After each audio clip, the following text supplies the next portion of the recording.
Hello and welcome back, everyone. Metal Rocker 86 is here again reviewing another album. Now I think it's time we look at a band who many think are the pioneers of heavy metal, Black Sabbath, and the album I'll be looking at is Paranoid.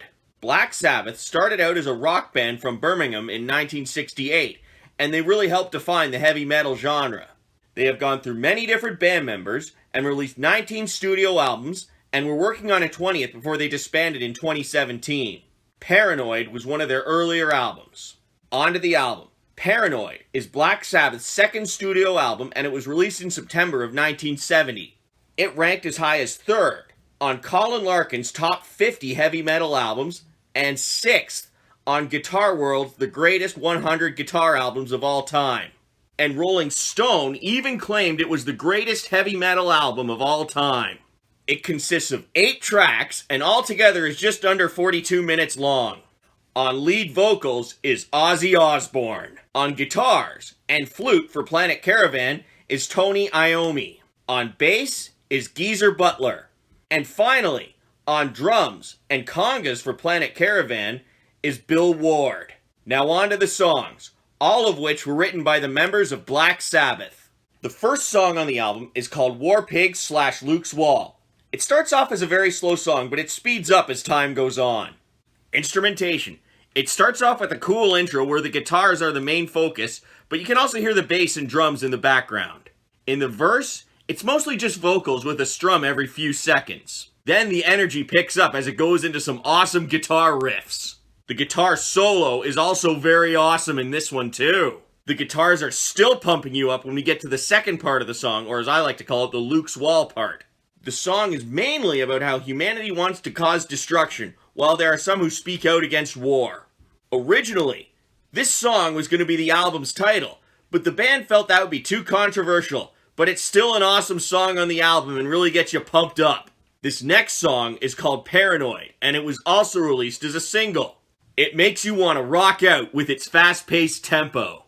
Instrumentation. The guitar riffs in this one are very awesome and catchy, especially in the solo, but you can also hear the drums in the background.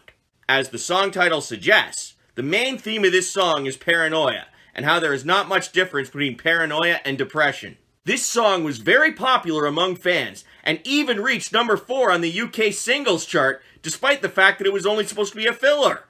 This was an awesome song on the album. Now the tempo slows down as we get to Planet Caravan.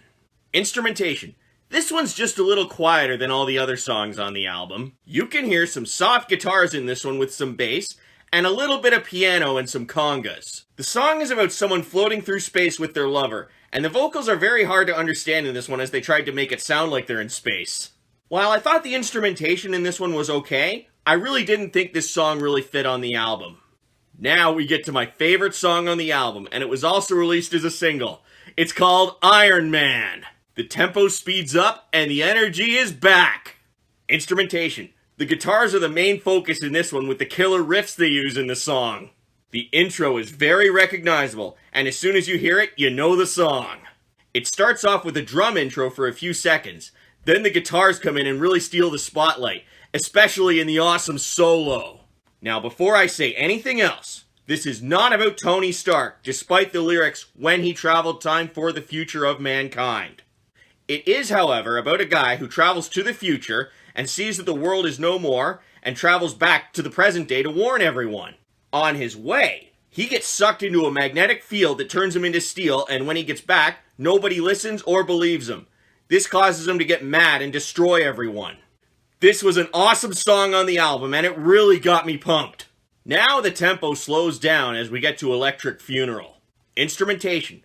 The guitars are also the main focus in this one with the cool riffs that really give off an apocalyptic feel. Things speed up when we get to the awesome guitar solo, and your head will be banging for one verse. After that, it goes back to the apocalyptic riffs. The song is about a nuclear holocaust that brings about the destruction of the world, and this is an awesome song on the album. The tempo is also a little slower here as we get to Hand of Doom. Instrumentation. The main focus for the first 2 verses in this one is actually the bass, and then the hard guitars come in during the chorus. After the second chorus, things speed up with some awesome guitars. At around the 5-minute mark, things go back to the way they were in the first two verses and the chorus. The main theme of this song is drug addictions, and I'll leave it at that. And this is a really good song on the album. Now we get to an instrumental where things speed up. It's called Rat Salad. Instrumentation. The main focus is still on the awesome guitar riffs, but you can hear the drums in the background. And there is even a drum solo where the drums are very fast. This was another awesome track. Now we get to the final song on the album, Jack the Stripper / Fairies Wear Boots. The tempo here is moderately fast-paced. Instrumentation. For the intro, or as I like to call it, the Jack the Stripper part, the main focus is on the awesome guitar riffs, but you can also hear the drums in the background.